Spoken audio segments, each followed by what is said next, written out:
मैं आज का वीडियो लेकर हाजिर हुआ हूँ आपके सामने। वो एक कहानी का वीडियो है। कहानी का नाम है, तो आइए सुनते हैं कहानी। एक चंदू नाम का लड़का रहता। वो चंदू नाम का लड़का बड़ा ही होशियार है। कैसा है? बड़ा ही होशियार है। वो एक गांव में रहता है। उसको माँ और बाप नहीं है, वो अकेला ही है। खेतों में दिन भर मजदूरी करता है और इसी तरह अपनी ज़िंदगी का गुजर बसर करता है।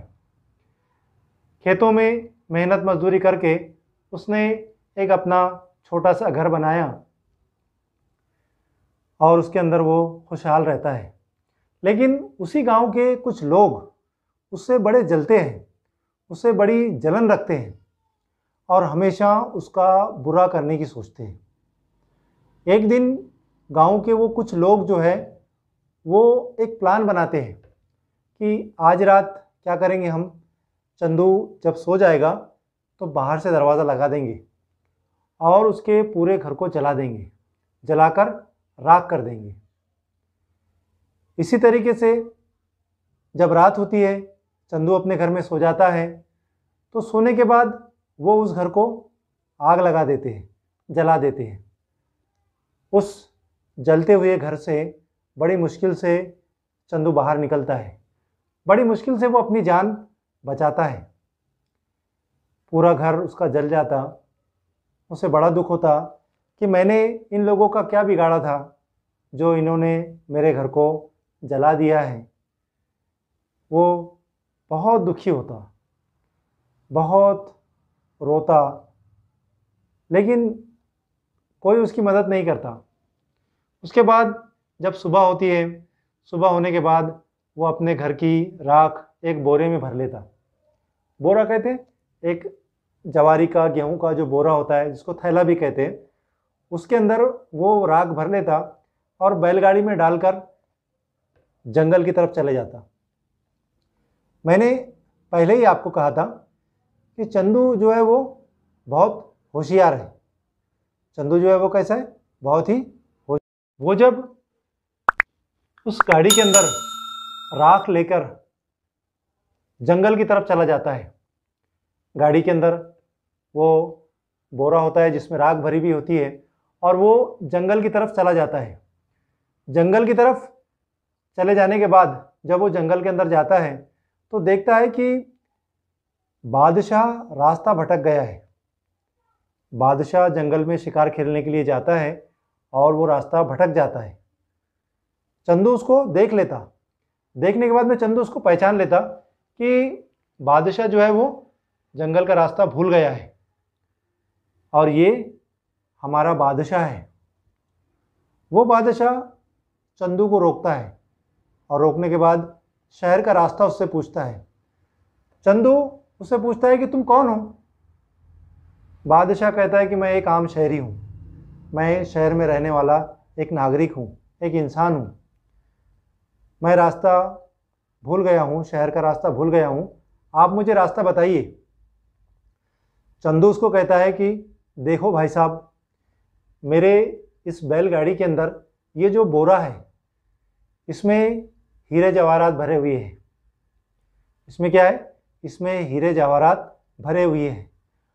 इस पर अगर कोई झूठा आदमी बैठ जाए तो ये राख हो जाएंगे। बादशाह कहता है ठीक है, कोई बात नहीं। बादशाह उस बोरे पर बैठ जाता है और चंदू उसे शहर के रास्ते तक लाकर छोड़ता है, शहर तक लाकर छोड़ देता है। उसके बाद चंदू वहाँ से चला जाता और बादशाह जो है वो भी शहर में चला जाता है। दूसरे दिन जब दरबार लगता है तो चंदू उस बादशाह के दरबार में पहुँच जाता है और कहता है कि बादशाह सलामत, गज़ब हो गया। क्या कहता है? बादशाह सलामत, गज़ब हो गया, आपने मुझसे झूठ कहा, मेरे हीरे जवाहरात राख बन गए, हाय मैं अब क्या करूं? ऐसा वो ज़ोर ज़ोर से चिल्लाने लगता। बादशाह उसको पहचान लेता। बादशाह कहता है कि ठीक है, कोई बात नहीं। अपने सिपाहियों से कहता है कि इसकी जो बोरी में जो राख है वो राख खाली कर लो और उसके बदले में उसे कुछ सोना चांदी दे दो। चंदू बादशाह के पास से सोना चांदी लेकर घर आ जाता है। घर आने के बाद वही लोग जिन लोगों ने चंदू का घर जलाया था वही लोग उससे मिलते हैं और उसका हाल पूछते हैं, तो वो बताता है कि बादशाह ने उसे सोना चांदी दिया है। घर बनाने के लिए बादशाह ने उसे सोना चांदी दिया है। मैंने पहले ही कहा था कि कहानी जो है वो कहानी के अंदर जो चंदू नाम का जो लड़का है ये कैसा है, ये बड़ा ही होशियार है। चंदू नाम का ये लड़का बड़ा ही होशियार है। तो क्या होता है कि वो चंदू कहता है कि तुम भी तुम्हारे घर जलाओ, बोरे में राख भरो और बादशाह से जाकर कहो कि हमारा घर जल गया, बादशाह तुमको भी सोना चांदी देगा। ये सभी लोग अपने अपने घर जलाते हैं और बोरे में राख भरकर वो शहर में बादशाह के दरबार में पहुंच जाते हैं। कहते हैं बादशाह सलामत, गज़ब हो गया, हमारा तो घर ही जल गया, देखो ये हमने हमारे घर की राख लेकर आए हैं। बादशाह सलामत अपने सिपाहियों को हुक्म देता है कि इनको दरबार से हकाल दो। उनको दरबार से हकाल दिया जाता है। अब वो लोग अब चंदू से और ज़्यादा जलने लग गए। पहले तो चंदू का घर जो था वो सादा सीधा था। अब चंदू को हीरे जवाहरात मिल गए, सोना चांदी मिल गया बादशाह की तरफ से, तो चंदू ने बहुत अच्छा घर बना लिया। अब और जलन पड़ गई, अब और चंदू के लिए जलन उनके दिल में बढ़ गई। अब वो ये सोचते हैं कि चंदू को हमेशा के लिए ख़त्म कर दिया जाए। अब वो ऐसा एक प्लान बनाते हैं और एक दिन वो चंदू को पकड़ते हैं, उसके हाथ पैर बांधते हैं और उसे एक बोरे में भर देते और बोरे का मुंह ऊपर से बांध देते और उसे बैलगाड़ी में डाल देते हैं। और ये 4-5 लोग उसे दूर के गांव में एक नदी में बहुत बड़ा एक डोह है, डोह कहते हैं जहाँ बहुत ज़्यादा पानी होता है, उसमें ले जाकर फेंकने के लिए निकल पड़ते हैं। जाते जाते रास्ते में क्या होता है कि उनको एक मंदिर दिखाई देता है। तो वो जो 4-5 जो लोग रहते हैं उसमें से एक कहते हैं कि हम चंदू का तो अब काम ख़त्म करने ही वाले हैं, चलो भगवान के भी दर्शन कर लेते हैं। तो वो बैलगाड़ी को वहाँ पर छोड़कर वो सब के सब लोग मंदिर में दर्शन के लिए चले जाते हैं। उतने में क्या होता है कि उतने में एक बकरियां चराने वाला अपनी बकरियों को लेकर जाता है वहाँ से। मैंने आपको पहले ही कहा था कि चंदू जो है वो कैसा है, बोलो कैसा है? चंदू जो है वो बड़ा ही होशियार है। जैसे ही चंदू को आहट महसूस होती है किसी के आने की, तो चंदू क्या करता है, चंदू ज़ोर ज़ोर से हाथ पैर हिलाता है। तो उस बकरियां चराने वाले की नज़र उस थैले पर पड़ती है। वो थैले का मुंह खोलता है तो उसमें से चंदू निकलता है। वो पूछता है कि क्या हो गया, तुझे ऐसा क्यों बांध कर रखा है? चंदू कहता है कि मेरे ये रिश्तेदार हैं जिन्होंने मेरे हाथ पैर बांधे हैं। असल में मैं शादी नहीं करना चाहता, लेकिन ये ज़बरदस्ती मुझे शादी करने के लिए लेकर जा रहे हैं। बकरियां वाले की भी शादी नहीं हुई थी। बकरियां वाला कहता है कि तुम शादी क्यों नहीं करना चाहते? वो कहता है कि नहीं, मैं शादी नहीं करना चाहता, ये लोग मेरी ज़बरदस्ती शादी करना चाह रहे हैं, इसलिए मुझे पकड़कर ले जा रहे हैं। बकरियां वाले की भी शादी नहीं हुई थी। बकरियां वाला कहता है कि तुम नहीं करते हैं तो मैं कर लेता हूँ, तुम नहीं करते तो मैं कर लेता हूँ। तो चंदू क्या करता है, उस बकरियां वाले के हाथ पैर बांधता है और वो बोरे के अंदर भर देता, और जैसा चंदू को उन्होंने बांधे थे वैसा ही वो बोरे का मुंह बांध देता है और वहाँ से उसकी बकरियां लेकर निकल जाता है। शादी होने के बाद कहाँ मिलेंगे ये भी उनका तय होता है, और तय होने के बाद चंदू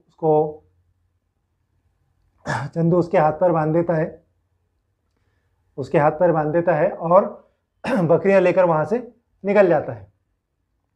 जो दर्शन के लिए जो लोग गए थे वो दर्शन करके आते हैं। आने के बाद नदी पर जाते हैं और चारों पांचों मिलकर उसको चंदू को उठाते हैं और क्या करते हैं, वो नदी के उस बड़े ढोह में उसको फेंक देते हैं। फेंक कर आते हैं और बड़ी खुशी खुशी गप्पे मारते हुए बैठते हैं कि हमने कैसे चंदू को पकड़ा, कैसे उसके हाथ पैर बांधे, कैसे उसको ले जाकर ढोह में फेंका। तो इतने में क्या होता है कि चंदू बकरियां हकालते हुए उनको आता हुआ नजर आता है। वो सोच में पड़ जाते हैं कि इसको तो हमने ढोह में फेंका था, फिर ये जिंदा कैसा और इधर से बकरियां लेकर कैसे आ रहा है। वो चंदू को रोकते हैं और पूछते हैं कि भाई, हमने तो तुझे ढोह में फेंक दिया था, फिर तू कैसे आया। चंदू कहता है कि तुमने मुझे जिस ढोह में फेंका था उस ढोह के अंदर एक रास्ता है और वहां पर उस जगह पर बहुत सारी बकरियां हैं। मैंने उसमें से कुछ अच्छी अच्छी बकरियां लेकर आ गया हूं। वहां पर बहुत सारी बकरियां हैं, आप भी जाओ और आप भी जाकर उसमें छलांग लगा दो।